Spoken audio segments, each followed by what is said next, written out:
7 in the AM. I'm JM, Jody Macdonald. Joining us in just a couple of minutes will be RM, Rich Mancuso, and SB, Steve Beverly, formerly of Nightwatch. We'll talk to Steve about why he got out of the wrestling publication business, but is still keeping a close eye on the world of wrestling. We'll talk to him about the WWF, WCW, and anything else that we come up with. Open up the phones a little bit here and get to your letters as well here on our Wrestling Hour.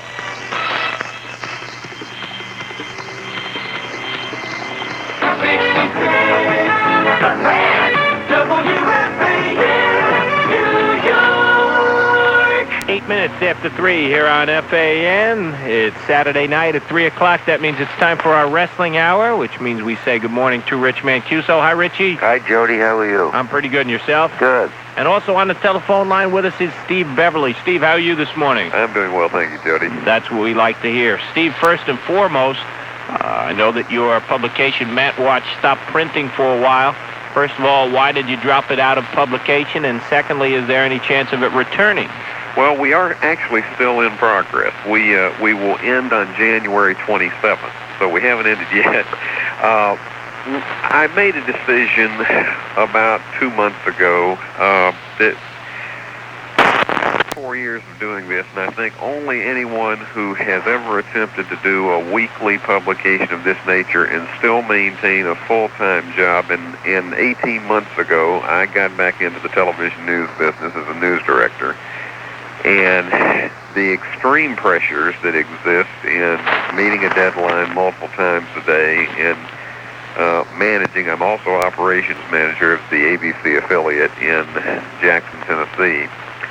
Between that and just enormous pressures, I had some health problems this summer, which I've told honestly to my readers, and I will tell to the listeners this evening, because it's not something I try to hide, because I have found since I talked about this openly, a number of other people have experienced the same thing. I had a nervous breakdown this summer, the early part of June. It's been a long, difficult road back. We're not 100%, but I'd say we're about 85% of the way back. I share it with people because I think it's proof positive that you can come back from something like this if you have support, help, consideration, and the love of a lot of good people. And I think that I made a decision after a lot of consultation, and I owe my wife a lot of weekends after 4 years of doing this publication, which really requires a lot of weekend work to do it. And so we settled on a time shortly after the Royal Rumble in January, and so that'll be the last issue. I will probably still be keeping tabs on things from time to time, but I honestly just need a rest badly. Steve, I know we're going to miss you, and I'm sure we will talk to you again before you wrap things up with Matwatch. But again, it has been a tremendous publication over the last few years, as long with Dave Meltzer's and Wade Keller's, but yours has really been very informative. And I know I speak for a lot of the fans. You will be missed. I really appreciate that, Rich. We've had a lot of heartening mail, and of course, the last time we were on this program, I had more than 185 people from all the way down, believe it or not, to South Carolina, into Charleston, that pick up WFAN and listen to the time we were on. So if you wonder if you're having an impact or getting out to people, you are. And I heard from, as I said, nearly 200 listeners, and I hope to hear from some after tonight, because, as I say, we're not out of business yet. Yeah, we have a nice, strong 50,000-watt signal, and we know there are a lot of wrestling fans that tune in and have appreciated your contributions to the show over the last couple of years when we've had you on, Steve. We've appreciated it greatly and enjoyed the time off with from the game. I hope that you're back in it someday, but make sure you do pay up those weekends to the wife. Yeah, we're going to do that for sure. All right, let's get into the conversation of the world of wrestling. In the WWF, the Survivor Series is just around the corner, and it looks like it's going to be the Undertaker against Hulk Hogan as the main event. Steve, does it surprise you, the tack that the WWF is taking now? Did you think that they would go longer and harder with Flair versus Hogan? It seems like they're going to have that as a non-title match. I thought that the best way to do it, if you're going to use Ric Flair, pay him the money, bring him in, would have him be going against Hogan for the championship. But the way that it looks, it seems like that's not going to be a championship battle, so to speak, when Hogan and Flair do their wrestling in their upcoming months. Well, I think it's a little bit of surprise that they're doing it at this time, but I think it's really Hogan's decision. Unless something greatly changes, I think after Survivor Series that Hogan is only going to be wrestling selected dates, mostly pay-per-views. If he can command more than $100,000 a shot on the pay-per-views for Titan Sports, then, I mean, heaven forbid he could wrestle 5 times a year and make $500,000, which is not exactly chicken feed in anybody's backyard. I think he'll probably work selected live dates, but I don't think he will ever work full-time again. He is really strongly after a full-time film career now. And I think probably at his age and after 8 years of being really the top draw in this industry, he probably needs a rest away from it too. It's been an awfully demanding time and pressure on him and his family. And I think the Undertaker thing will be a short-term thing, and my own belief is what we will see is Undertaker against Sid Justice at WrestleMania for the WWF belt, and in a cage, likely you'll see Hulk Hogan against Ric Flair for the, quote, real World Championship at WrestleMania 8 as well. So in a sense, you're getting a double main event, and I'm not so sure that it's going to be making the WWF title somewhat subordinate as far as fan interest is concerned, if that's what happens. All right, my question, Steve, is will Flair, Hogan, could that be Hogan's final match in the WWF, possibly his wrestling career? I think it'll be his final match as far as a regular performer, but I think that quite frankly, he'll always come back for special events, and I would imagine he'll make appearances on most all of the pay-per-view shows. And I think one thing that is important to note, there has been a 5th pay-per-view show added on December 3rd, which will be 1 week after the Survivor Series. Our information that we have had is that Titan Sports has had a bit of a cash flow problem this year because so many of the pay-per-view shows have done under projections from what they were expected to draw financially. They've had to lay off what has been estimated as 26 office workers in the last week because, like many other avenues in the entertainment industry, budget cutbacks are occurring all over the place, and wrestling is not immune to it. They've had to do this. December 3rd, which will be 6 nights after the Survivor Series, the closest that an organization has ever tried to do back-to-back pay-per-view shows. We haven't been told specifics of what would happen on December 3rd. What we have been told is that both shows will be self-contained and that the third will not necessarily be a sequel to the Survivor Series. However, we've had other people to tell us there will be some angle that occurs at Survivor Series that will lead up to something that occurs on the December 3rd show. The December 3rd show will be an hour and 50-minute pay-per-view at the price estimated at $12.95 with most cable systems, so it'll be a little more of a budget show, but we're told it will be live. Well, it's very interesting. Now, if Hogan, Undertaker, and Hogan does drop the belt at Survivor Series, speculation about the December 3rd show, what do you think at this point could happen, or is it just something now, just all speculation? Oh, heavens, Rich, it's hard to say. I have the front office at the WWF has been very vague on this when I've talked to them, because I think that the decision was really just made 2 weeks ago to do this. And it will not be promoted on any of the syndicated TV shows at all. In fact, there won't be any real significant promotion at all until the night of the Survivor Series about the December 3rd show, because they don't want to get into a position of promoting one show while they're trying to focus on another one. So this is going to be a short-term build-up for this. What I'm told might happen is that they might videotape an angle earlier that is inserted into Survivor Series and then it could be also shown that weekend on syndication to build up the December 3rd show. One thing that has been speculated, but I just have to know if they go this quickly about it. A speculation has been that they would videotape an angle to be inserted where Flair would attack Hogan in the dressing room area or somewhere in the hallway of the arena, and that would probably be the thing that causes them to lose the WWF belt, and then you could possibly see Flair Hogan on December 3rd. I don't know whether they'll do that or not. I think they're really going to save that for one big extravaganza on April the 5th of next year. With the addition of Ric Flair into the WWF, you knew they brought him in to go against Hogan because that's the quote-unquote dream match that everyone's been looking for. But how much longer, if Hogan goes to just part-time work, how much will Flair be talked about as far as championships go? They paid Sid Justice the big money to come in, and he looks like the heir apparent to the championship. Is it going to be Justice Flair after WrestleMania next year, looking way down the line for the championship bouts? That is so hard to say. It depends on, I think it depends on two things. Number one, if Hogan Flair really goes through the roof and if there is money there. I don't know that there would be the same money in Sid Justice, Ric Flair, and I'm not so sure that Vince McMahon would turn right around and do that.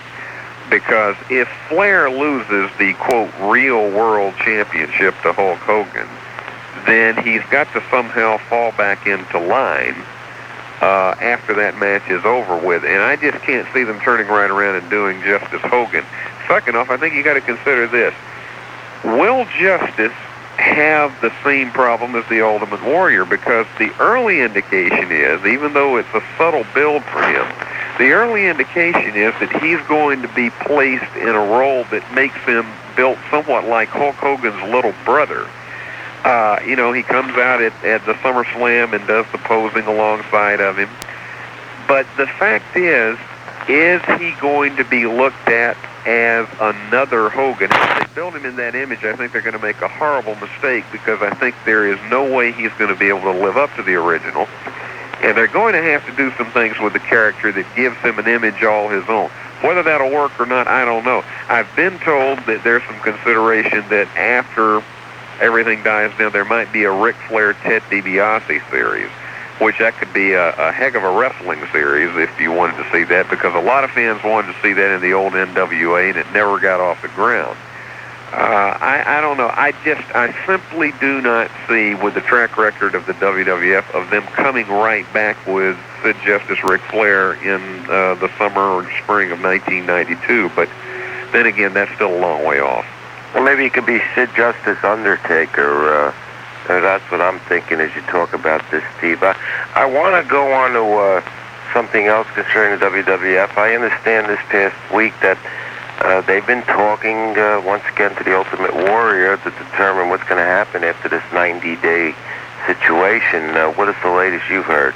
Well, I've heard that too. In fact, I talked to someone tonight who was at the WWF show in Tampa, and it was someone who had picked up a couple of the guys at the airport and talked to them, and there's a lot of speculation. Of course, the talk that goes on with the guys on the road is not necessarily the same thing that's going on in the front office, and I found this over 4 years of doing Matwatch, that a lot of times the guys on the road do not have the accurate story as to what's going on in the front office, but a lot of speculation is going on right now that they're going to try to reconcile everything and bring him back, because they really need a catalyst.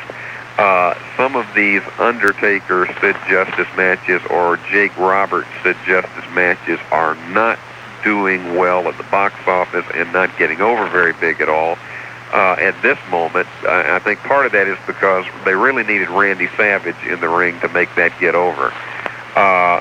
So there's a lot of talk, at least tonight there was in Tampa, that there may be a strong effort at a reconciliation to try to get the Warrior back at some point in the near future. I think there are a lot of people that would like to see that. What about Randy Savage, too? What's the status with Savage? Well, I don't think he's going to come back. My last conversation with the front office is that he is holding to his guns. And again, Randy may come back, and here's the thought that could happen for this December 3rd show. There's an entire possibility that you could have something like a Randy Savage, Sid Justice versus Undertaker, Jake Roberts match that might have some interest to head that up. That's been talked about as a possibility. I don't think Savage at this point in time, my understanding is he really just does not want to go on the road on a regular basis. And when you consider that this man, probably from 1985 on, logged more miles on the road than any WWF performer, including Hulk Hogan, who oftentimes was wrestling a part-time schedule. I think he's tired, and he just does not want to go back on a regular schedule at this point right now, so he's going to stick to the broadcast. And I think he does a pretty good job in the broadcast booth. They will miss him, and I think that's a pretty good scenario, a tag team match where you can play both angles off at the same time. I think that would do well on a smaller version pay-per-view. Yeah, I think card. I think if it's going to be one in which the price tag is smaller like this, it's going to have to be a match where it's not really a title change, but there's enough interest there that you blow off an angle with it, and I think we may well see that happen, because I believe Randy would make himself available for, for the big shows, but I just think he is very, very tired, and I think there is some serious interest that he and Liv have in starting a family after being married nearly 8 years. Okay, Steve, I want to go through some guys in the WWF that don't seem to be getting a lot of action. And quickly, if you can give maybe what their futures may be, in particular, Kerry Von Erich, Ricky the Dragon Steamboat, Davey Boy Smith. What are their futures right now? What do you think? Kerry, I don't see that, his contract will, of course, expire next summer. I just don't see a great future for him. I think that they tried real hard when he first came in and the Intercontinental belt, but Kerry just simply lacks the ring skills, and it's not a knock on him other than the fact that I know Lou Thez once was quoted as saying that Kerry Von Erich was the most unqualified person who ever held the NWA World title. Kerry, I just don't think, has the ring skills nor the charisma on a national basis that he and his family did in the 80s in Texas. And I just don't see him being a long-term major performer with them. Davey Boy Smith, that's hard to say. They've blown hot and cold with him. It looked like when Kurt Hennig still held the Intercontinental belt that he was on the road to a series of matches with him. But I think Davey Boy will be a steady performer, but I still think he'll be primarily a lower on-the-card guy. Ricky Steamboat, that is an announcement to me as ever there has been one. I honestly believe that if there is anything, and I know from people who are very good friends with Steamboat, including some people who do a talk show like this in Baltimore, there is a lot of puzzle, I think, in his own mind why his push has not been any larger than it is. My own thoughts is it's possible that sometime next year, before the whole thing winds down with Flair, maybe at some point in the fall of 1992, you might see another round of Steamboat Flair matches, which a lot of people would like to see, but you got to remember this.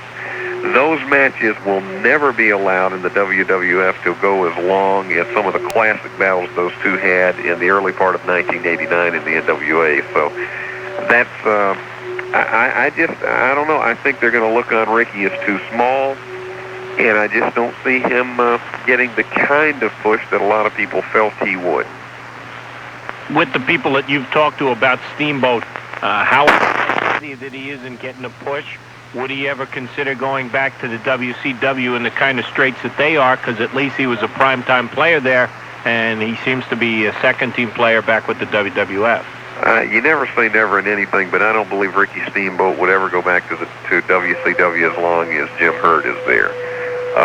It was just an estrangement between those two that I don't think is. Steamboat, of course, filed suit against WCW for using his likeness in promotion for a Halloween Havoc show in which he was long since gone. that was later settled for $35,000.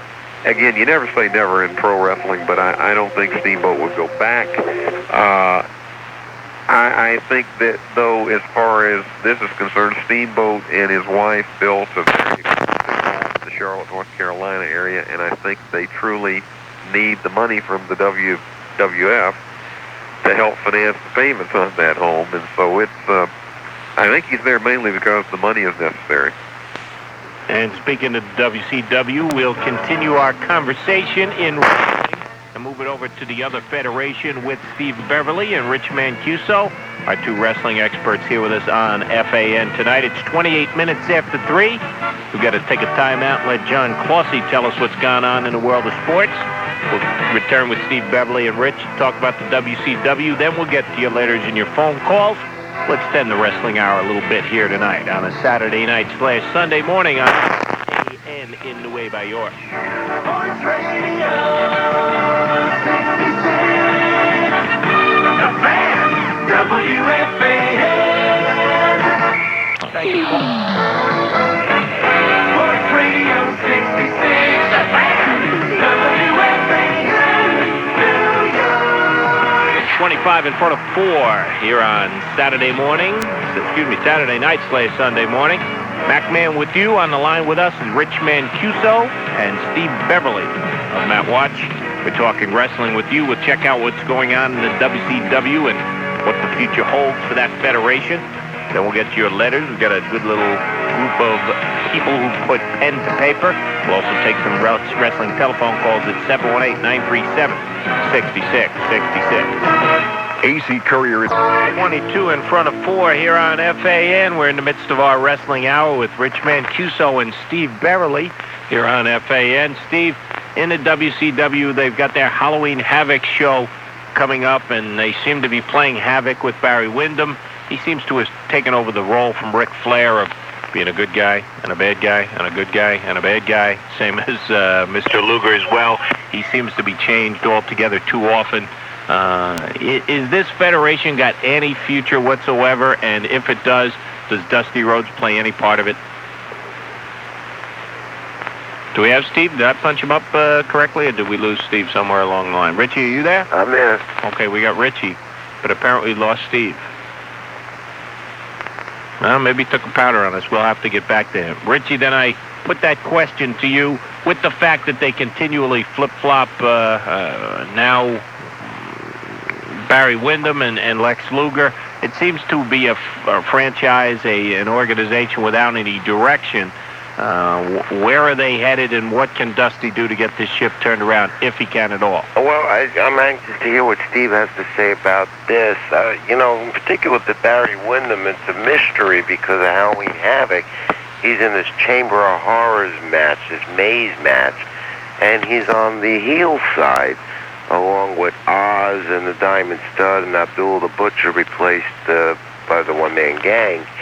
And, originally Barry Windham was put on this team, then taken off, and now he's on again. And that's a perplexing thing towards Halloween Havoc. We don't know. And that could be something they're working in again with Barry Windham.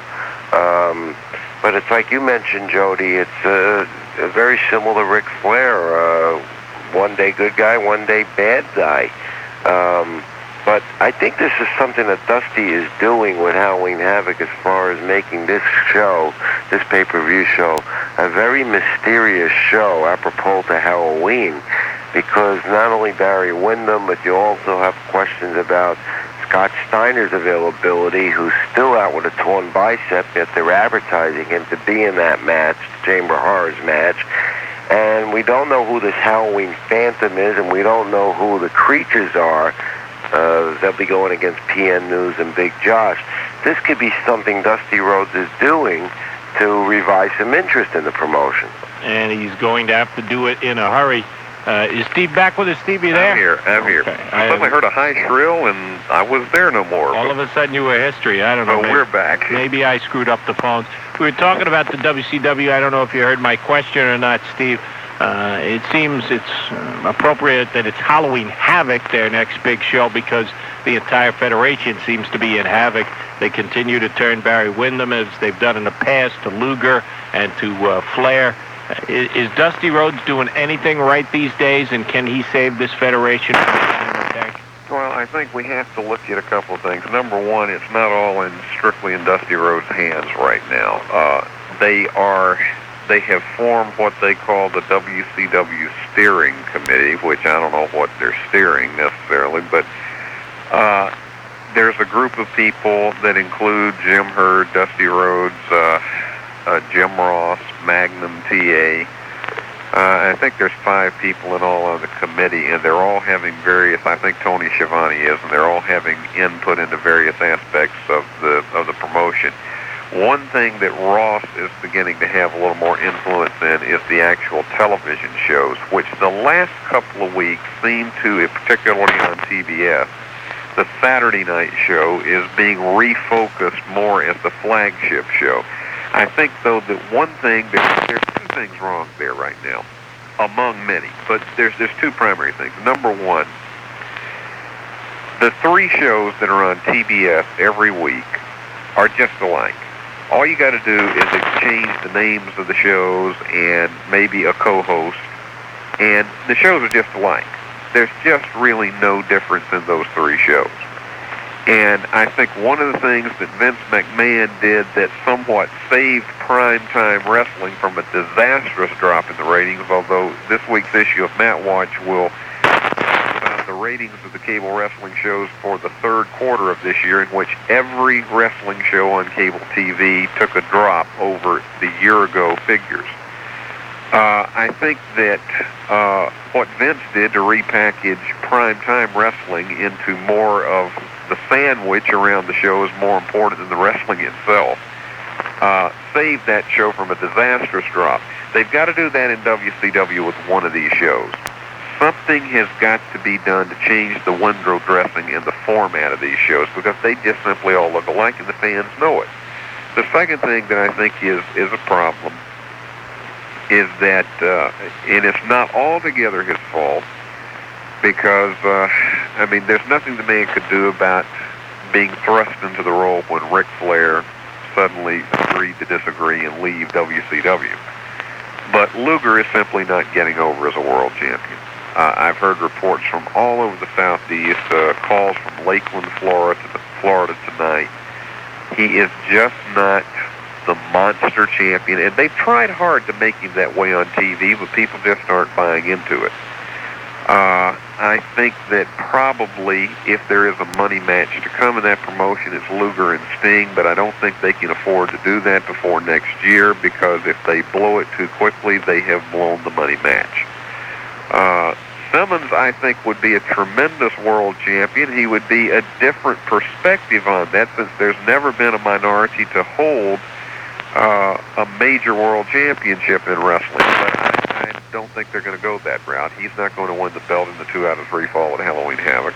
How do you explain the Scott Steiner thing and also Barry Windham being on the hillside in that Chamber of Horrors match? What? I don't know if you heard me before you got knocked off there a few seconds, Steve.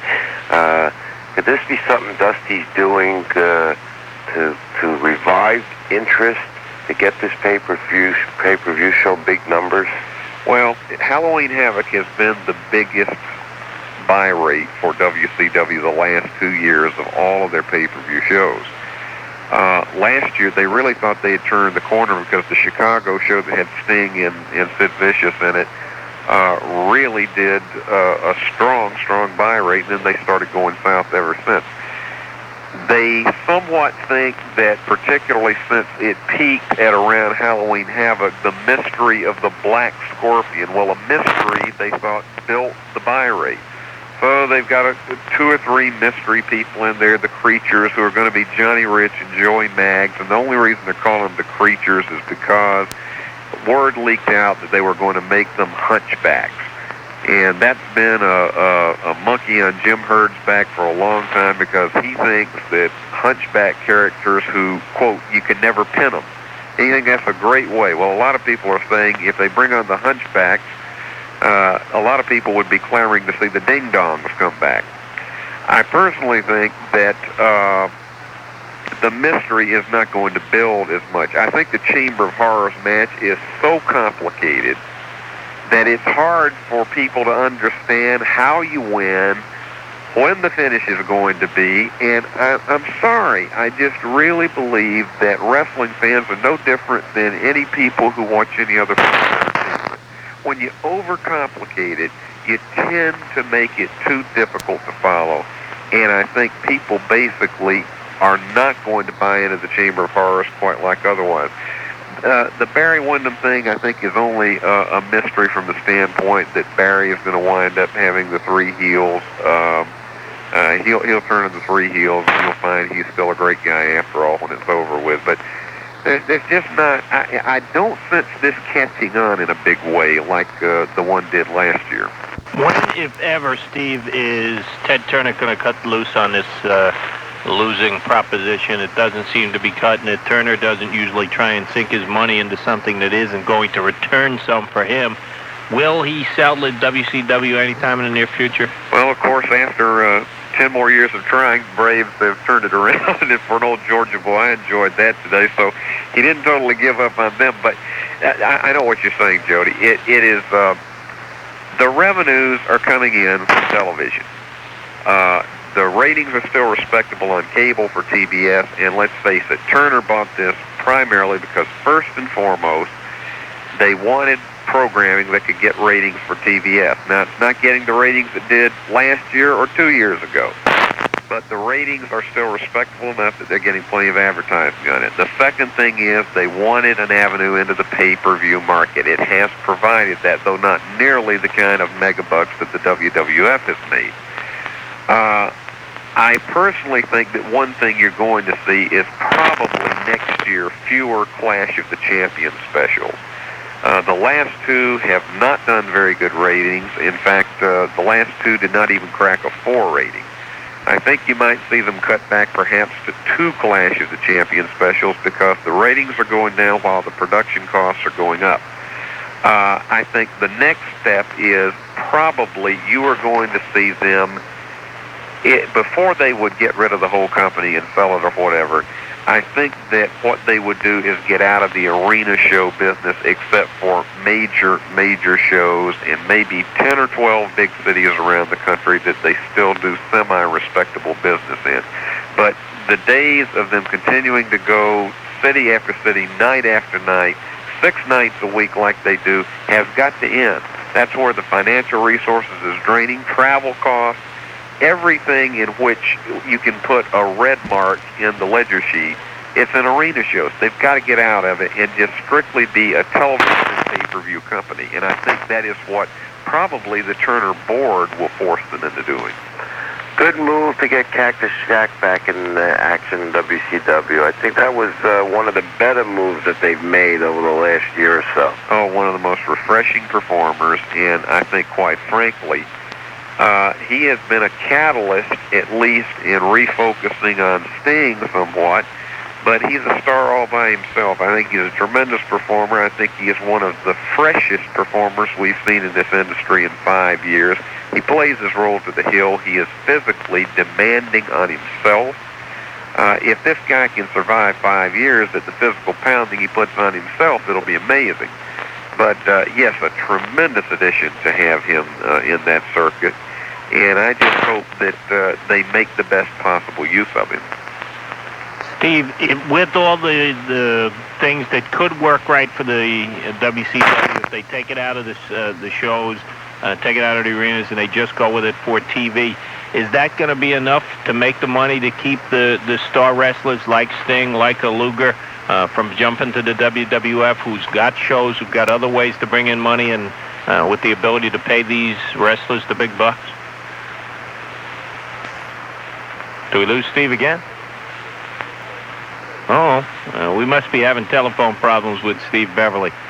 Oh, well, we'll take a timeout here. We'll see if we can get him on hold again. I don't know what the deal is tonight. I have all sorts of phone problems. You can't blame me on that one, Eddie. I didn't touch anything. I was just sitting here. Steve took a powder on us on his own. I don't know what happened. We'll continue our wrestling hour, though, just the same. We'll tell Steve thanks for his contributions while we take a time out. We'll also throw out the Matwatch address. He will be publishing until January, so if you want to get a couple of last issues, maybe collector's items, we'll get you the address for that. Richie and I will get to your letters and also your telephone calls at 718-937-6666. Hey, Yankee fans, follow your team all year round. Here, I'm a fan. Sports Radio 66, WFAN, New York.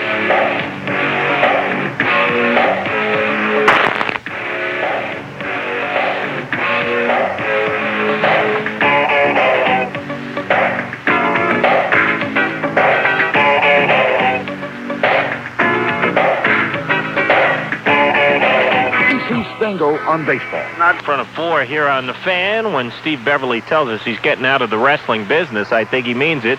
Not only with his Matwatch publication, but we're here with us on FAN. We'll get you one last time, Steve. You there? Hey, yeah, if we can keep those high drills out of there, we're okay. You asked a question before we went away. If Turner strictly went to being a TV company and pay-per-view company, would that be enough to keep the high salaries around? Well, face it, with what they're doing right now, the arena business is a money-losing business for them.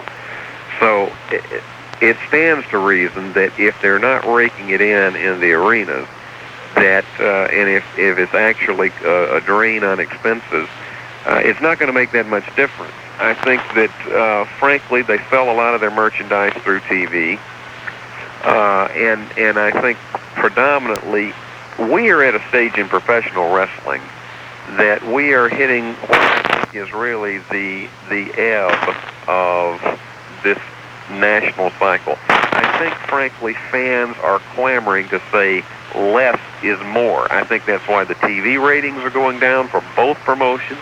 I think that's why attendance is down, although Hogan Flair will probably be a short-term catalyst for it. But I think, quite frankly, it's a situation where people have been wrestling to death. And I think it's a period where less is more. I've been saying this for 18 months now. And I think, frankly, you've got to leave the people wanting more. And right now, they don't have that want. They can turn on TV and turn on 4 weeks later and pick up on most of the same storylines because they replay the key angles 4 weeks in a row on every show they have. So, I don't mean to be sanguine about the whole thing, but I just really do. I think people are saying just by their lack of attendance and their turning off the set more that less is more. And I think the companies have got to get that. Steve, would you say that there will come a time when wrestling needs to get even less? You say that it's reached a saturation point now, and the WCW is right there on the borderline of cutting back to just TV shows. Is that going to ever hit the WWF as well, that they're going to have to cut back on their shows? I know they've cut back on a lot of their arena shows, but they've still got plenty around the country. Are they ever going to get to an area whereby they become just a TV production as well, and wrestling really has to go to a cutback area before it ever blossoms again? I think their next step would be to go more on a regular basis to one show a night, which they have been doing. On the 15th, they'll go back to 2 touring shows a night.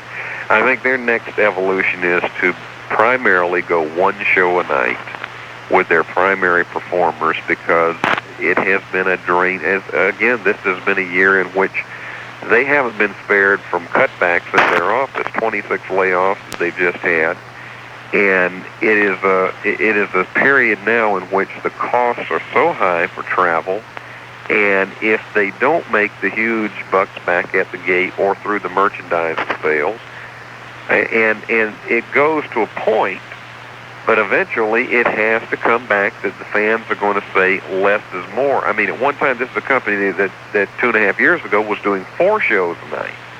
So they've really retrenched somewhat, and I think that's what the next evolution is for them before they start cutting back altogether.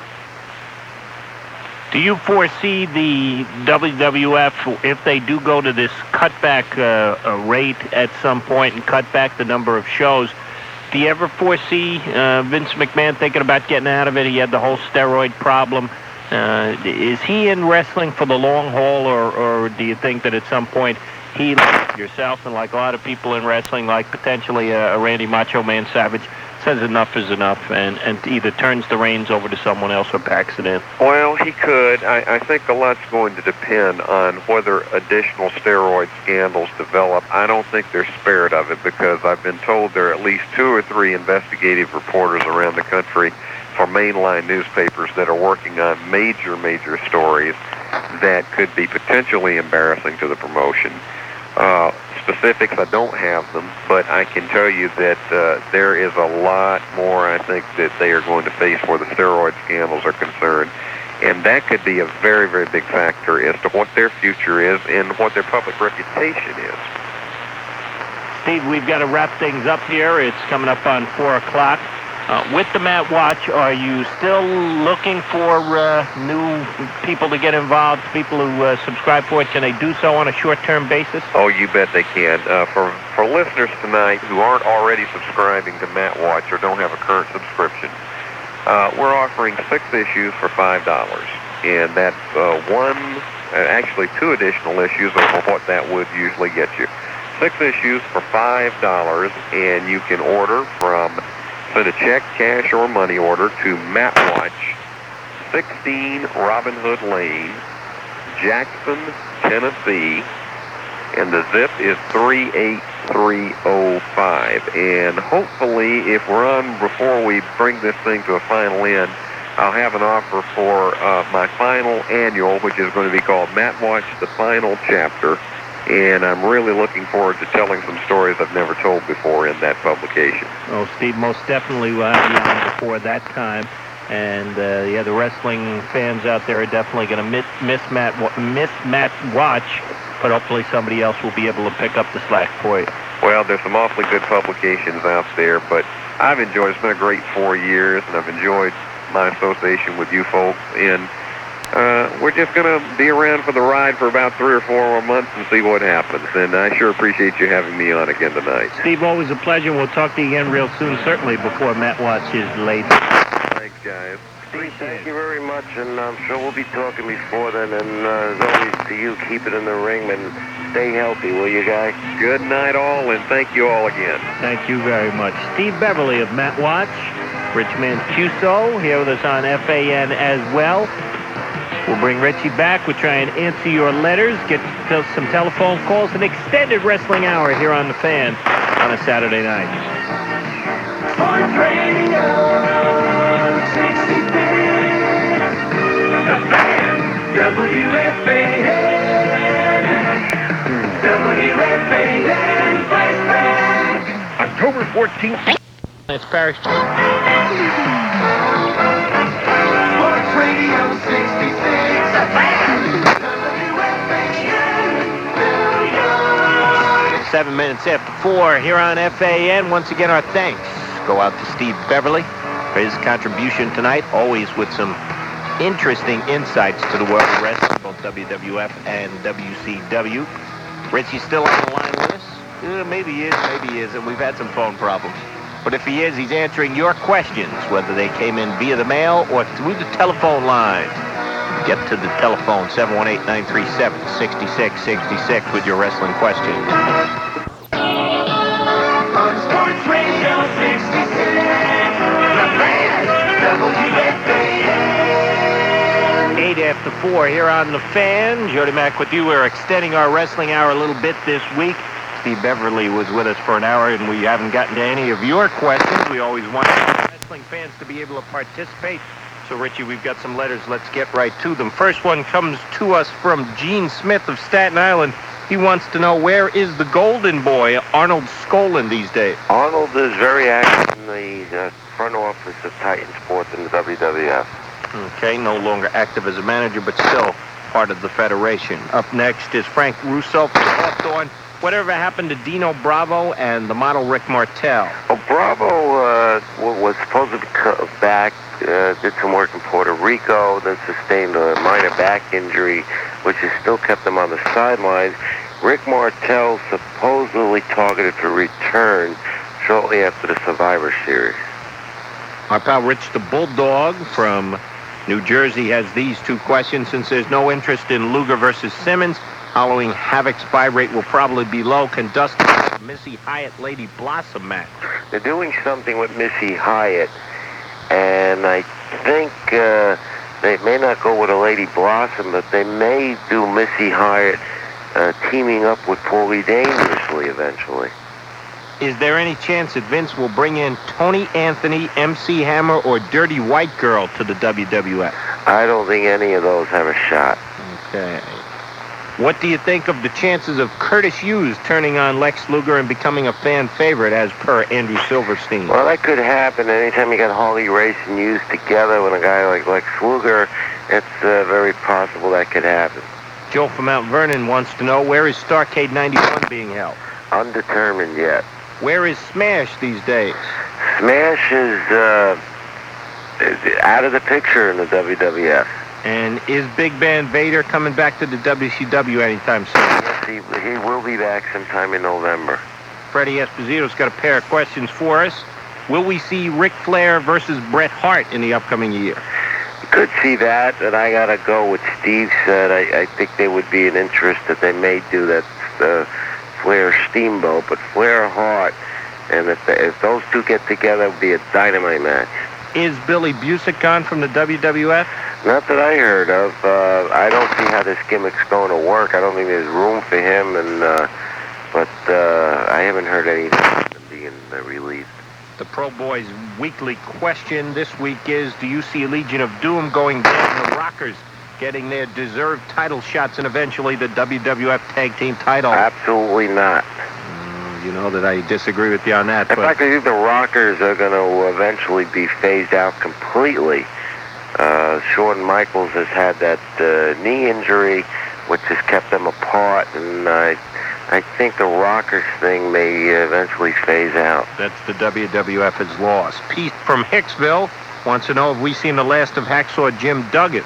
No, in fact, he's in the Survivor Series in one of the matches, and he's on the team with Jim the Anvil Neidhart, the Dragon, and Kerry Von Erich against the Berserker, the Skinner, Billy Busick, and Colonel Mustafa. When will Mr. Perfect be wrestling again? Probably not for another year. Okay. Max from Middlesex asks, when will Ted DiBiase regain the $1 million belt from Virgil? I think he will. I think the way it is with Virgil right now, and they're having the series of rematches all over the place, and at least for a year, that's Virgil's belt. Okay. Is there a chance that any of these individuals will be coming to a major federation soon? Larry Cameron? WCW has looked at him, and they're impressed. Steve DeSalvo? And DeSalvo has had interest with the WWF. How about Chris Walker? And Chris Walker is looked at by both organizations. What does the future hold for the Russian nightmare Nikita Koloff? Nikita at the moment is probably going to end up working with Joe Pedicino. Ravishing Rick Rude? Ravishing Rick Rude is very happy working as an independent star. All right, thanks to Jay Saul for that letter. We also thank David Lenhoff, who asks, when will Global Wrestling put new shows on ESPN? Well, they just did a new set of tapings just the past week. So we look for it in the upcoming weeks. Right. What is the WWF planning on doing with Brutus the Barber Beefcake in the future? I heard a rumor he might replace Jim the Anvil Neidhart in the broadcast booth on Wrestling Challenge. That is a good rumor and pretty substantial. He's very good. Brutus can't wrestle, as we all know, and the Anvil is back in there wrestling full time, so that most likely will occur. Sounds like Patricia Thompson knows what she's talking about. And let's see, we got 2 letters left. We got a postcard. Just telling us about upcoming shows. And our last letter is from Michael from Middle Village. Why is the WCW suddenly talking up the WWF and Hulk Hogan? What's their angle? Well, they're really getting back to them getting Ric Flair, and it's more of a ploy attacking Ric Flair. They're not trying to work anything out with the WWF. It's just competition, doing what any competitor will do. And here's a history question. I don't know if you got a chance to look it up or not. Who did Tito Santana and Ivan Putski defeat to win the Tag Team Championship in 1979? I haven't had, in fact, I don't have the book in front of me, but my records but if I could recall, it was the Valiant Brothers, but the callers who call in tonight, if they know it, please come through with the correct answer. But I think it was the Valiant Brothers off the top of my head. Hopefully somebody will have that correct answer for us, and we'll go to the phones to try and find it in just a minute. 718-937-6666. Macman and Richman talking wrestling with you on The Fan. If it's happening in sports, you'll hear it as it happens on The Fan. Sports Radio 66, WFAN, New York.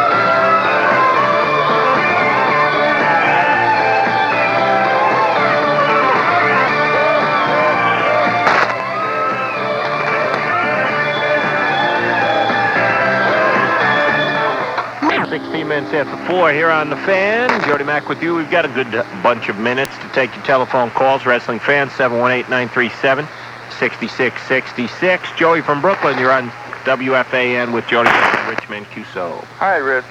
Hi. Hi, Rich. What was the reason for the Ultimate Warrior being suspended? Well, they claim that it was a contract that he wanted to do, have a similar contract to Hulk Hogan. That was one reason. The other reason is that he may have failed his steroid test. So maybe a combination of both. More likely number one, where he wanted a similar contract to Hulk Hogan had, and they didn't approve of his demands. Do you think he'll be involved in the Survivor Series? No, not at all. He's not targeted. I have the whole show as it is, and he's not on it at all. And the fact that 90 days takes him up till after that. Richie, why don't you run down the Survivor Series for us? Okay, besides Hogan, Undertaker, the main event, you're going to have Sid Vicious and the Big Boss Man, the Legion of Doom, against Jake the Snake Roberts, IRS, and the Natural Disasters. Another Survivor match team will be Roddy Piper, Bret Hart, Virgil, and Smith against Ric Flair, Ted DiBiase, the Warlord, and the Mountie. Then you have the Rockers and the Bushwhackers going against the Nasty Boys and Beverly Brothers combination. Hacksaw Jim Duggan, Jim the Anvil Neidhart, the Dragon, and Kerry Von Erich against the Berserker, the Skinner, Billy Busick, and Colonel Mustafa. Okay, there's the rundown of the Survivor Series for you. Joe from Richmond Hills, you're on WFAN with Rich Mancuso. Hi, guys. How you doing? Okay, Joe. Yeah, I have two quick questions. One is, now that Roddy Piper is feuding with Ric Flair, didn't you say, I don't know, that Piper was going to be mainly a broadcaster? This is a temporary thing that Vince McMahon had to do because Hulk Hogan's on hiatus with another movie. And the Hogan Flair series will be starting up on the 25th out in California in Oakland, and then continue for at least a month and a half. So Piper was put in, because Piper and Flair are very good friends, and this is a match that the two of them wanted, and I think it's going to be a brawl and a good match. And again, it's a temporary thing because Hogan's on hiatus. Okay, and one other thing, is there going to be any more Saturday night's main event? Not at the moment. They've dropped the series. I think the WWF is negotiating with Fox Network because they do need a primetime special, in particular before WrestleMania, for sometime in February. Okay, thanks a lot. Oh, thank you. Brett from the Bronx next here on FAN. Hello, Brett. Good morning, Jody. Good morning, Rich. Good morning. Long-time listener, first-time caller. Thanks for getting in. Okay, listen, one quick question. I work at night. I was watching the taping on TBS this evening. Half asleep, I could have swore I heard them say at the Omni, Dusty's going to do referee a match. Yeah. Okay, let me ask you a question, Rich. Is he trying to work himself back into wrestling again? He is. He will be. Why does this It's man a want to shame. It really is. It's a shame. It's a disaster. He's going to be wrestling Harley Race in a series of matches starting the middle of this month. And it'll start out of that Omni match as a special referee. But this is what Dusty wants to do, and before he hangs it all up completely. I mean, I'd love to see the matches against Harley Race. I remember I'm an NWA fan. I still call it NWA, and I think I always will.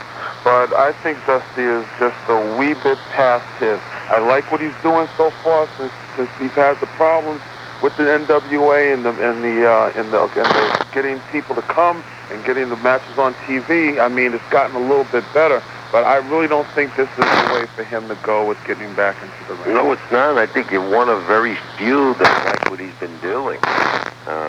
That's a surprise. We haven't heard that on our segment at all. Yeah, I think it's a bad move that Dusty is doing, getting in the ring. Okay, well, let me let you go. Let me let you get to the callers. I appreciate the extended on the wrestling hour. I always look forward to this every week. It helps me get through my Saturday nights / Sunday mornings at work. Gentlemen, you take care and keep it in the ring. Bert, thanks for the call. Paul from New Jersey joins us here on Sports Radio 66. Hi, Paul. Hi, guys. Will WWF ever return to the Meadowlands? There is a rumor that in 1992 they will return. WCW was pushed back a show for this month till December 13th for the Meadowlands. And it was said that the last Meadowlands show, that was going to be the determining factor whether they return. And this is what the WWF has been waiting for. It's not just at the Meadowlands, but a lot of the arenas around the country where they do compete. I feel from talking to people in the Meadowlands Sports Authority that I do know that the WWF will return there in 92. I've been waiting a long time. And last one I saw was in December of, I think it was like the 16th. Mm-hmm. Yeah, last one I saw. And who do you see taking Bret Hart's title? At the moment, nobody. But the Warlord is getting the title shot. So is the Berserker. But I wouldn't worry about it. I think Bret Hart's going to be an Intercontinental Champ for more than a year. I agree with you. That's it. Thanks, guys. Paul, thanks for the call. Lance from Manhattan, you're on FAN. Yeah, is Tito Santana becoming a bad guy?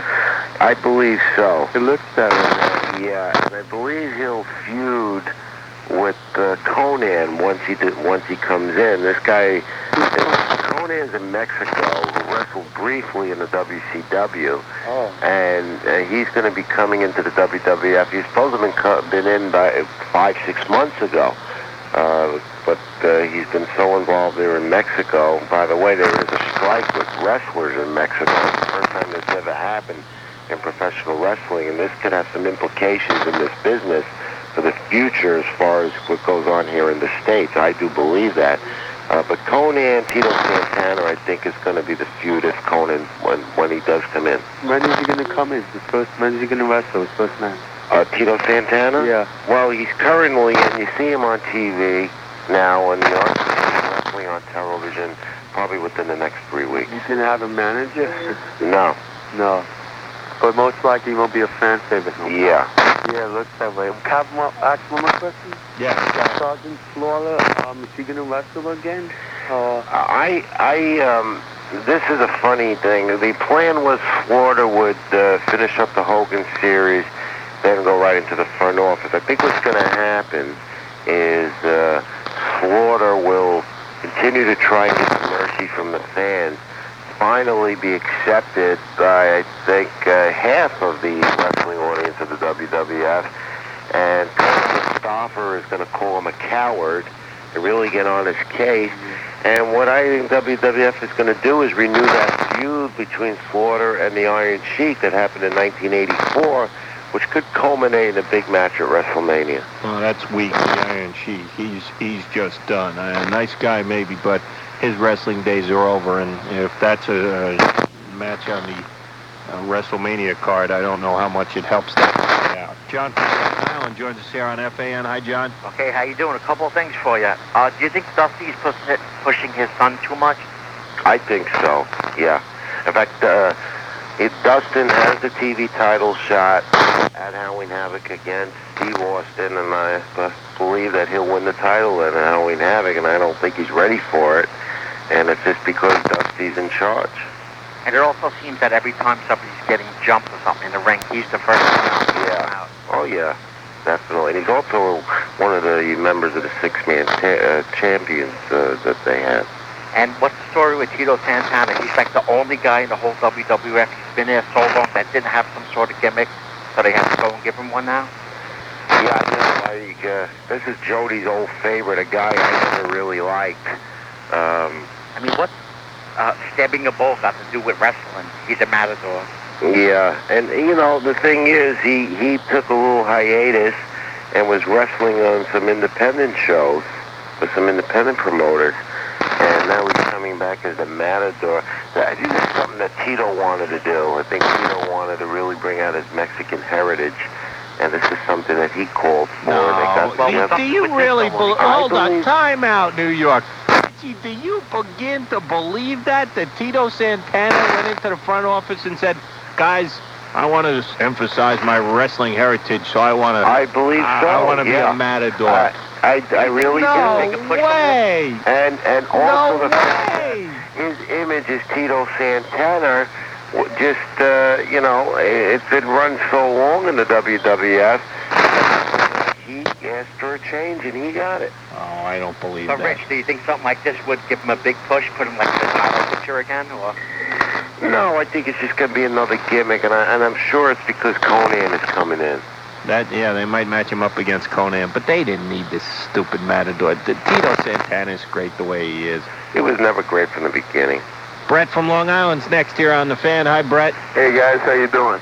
All right, I heard somebody ask about the Ultimate Warrior, and actually I've been sitting on this information for about 5-6 weeks. I haven't been able to get through because I've been from Michigan, but I'm home for the Ranger Home Opener.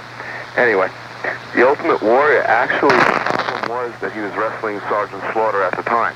And Slaughter went in and had him released by McMahon because it wasn't a steroids test that he had failed, it was actually an HIV test. Yeah, that is a rumor that, you know, that I have heard, that I haven't confirmed it because I'm not in the WWF office. I've heard it from more than one person. And something that delicate of an issue when someone's tested as HIV positive, in particular in a public image like this, and the fact that there was a very big article written on the Ultimate Warrior about an experience with another man in one of those smut magazines, as I call them. It all ended up to fact, but you know, I'm the type that, and a lot of wrestling authorities and the new newsletters like Steve Beverly and radio shows around the country, that this won't come out and say it just like that, but that is a strong rumor. It could be true, but it is definite that he did fail the steroid test.